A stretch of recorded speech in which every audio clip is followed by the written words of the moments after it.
everyone, Andy here with my cancer journey. I make videos about my journey beating testicular cancer and secondary brain tumours. I hope that today's video is of some help and support to you, and yeah, I just really want people to learn from the things that I had to go through, and hopefully they'll help you to not suffer so much, as I think we all have something to gain from each other's journeys. So I thought, why not start sharing?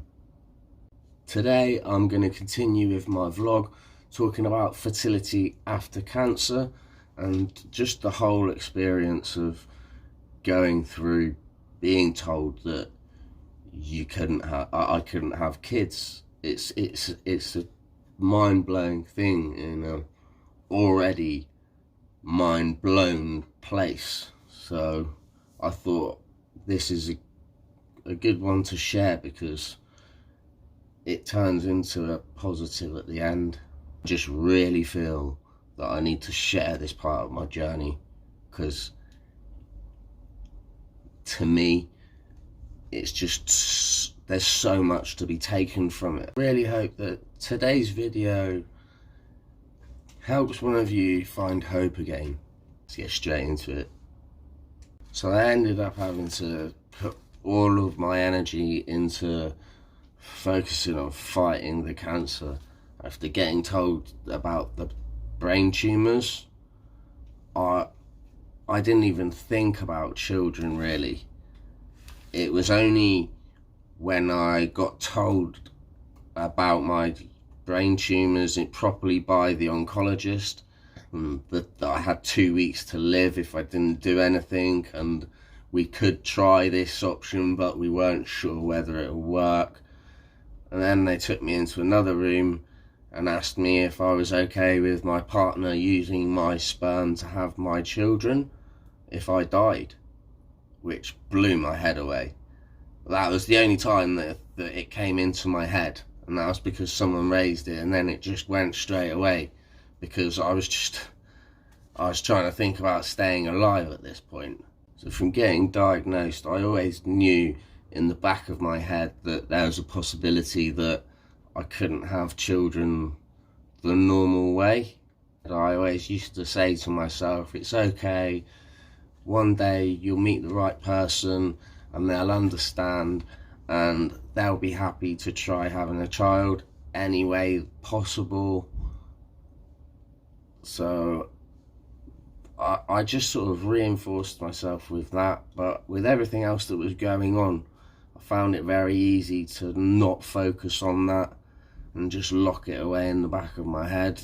Really, I just told myself that it was okay and that it wasn't going to happen to me. Like I just said, locked it in a box and never thought about it. I just focused on beating the cancer and didn't really think about having children at all throughout the whole of it. Well, I don't think I did. Maybe there might have been a few nights where I did and I beat myself. I mean, I focused on that because it's something that, I don't know whether other people do it, but I seem to pick something and focus on it and beat myself up about it.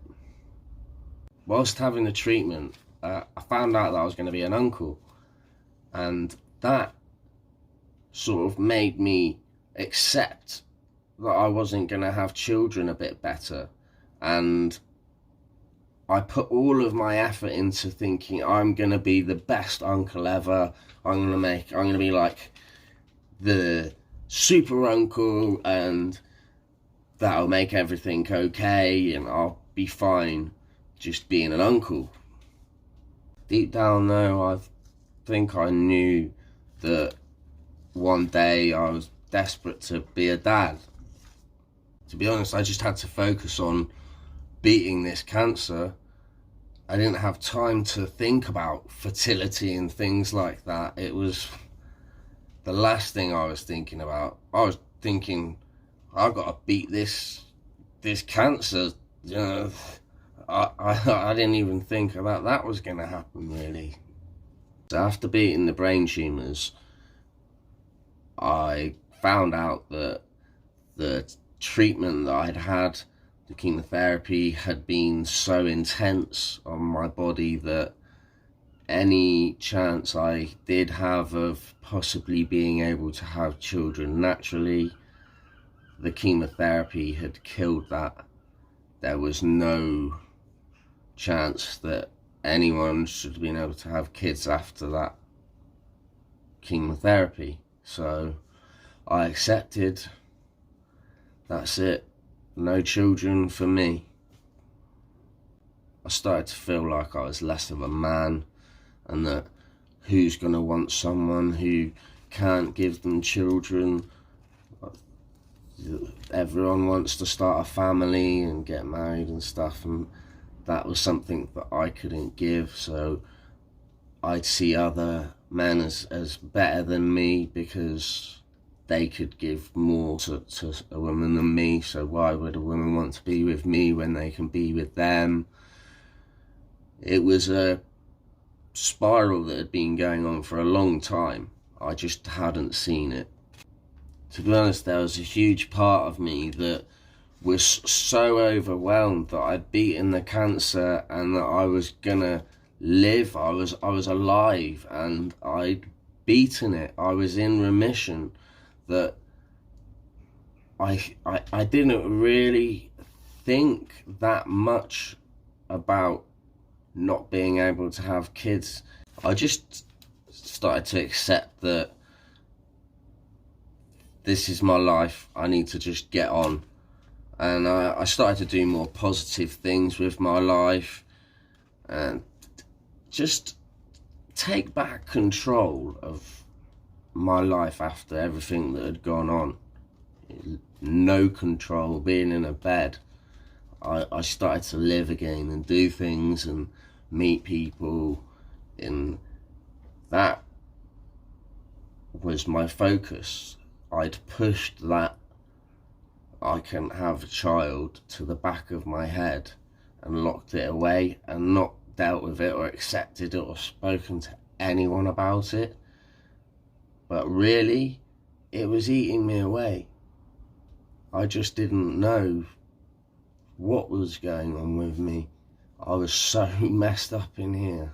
I kind of started to accept that I wasn't going to be with anyone ever, and I just wanted to focus on trying to do something with my life, just anything.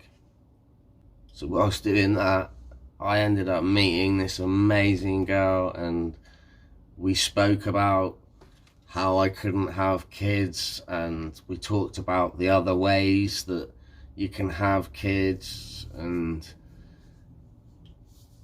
it really, that sparked something inside me where I felt like it wasn't fair on her to be in a relationship with her, because I couldn't give her a family.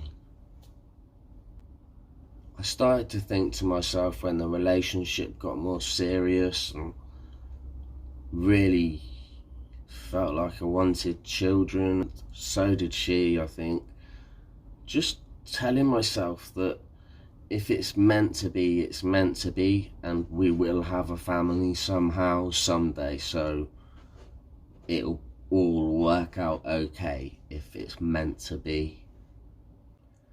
Really, I think in here, I'd just given up on the thought that I'd ever have kids, and that was it.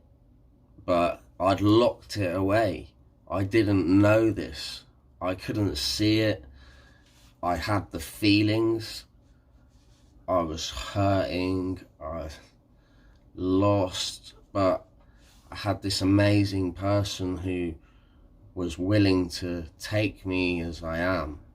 But you know what? Inside, I kept on thinking, but she's just going to find someone who can give her what I can't, which is a family.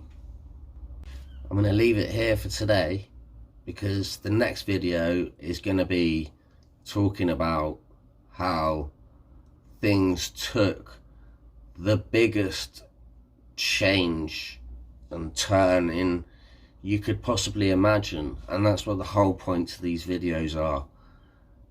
So make sure you tune into the next video, and I'd like to say thank you so much for making it to the end, and stay strong, yeah, in here as well. Peace out, lots of love.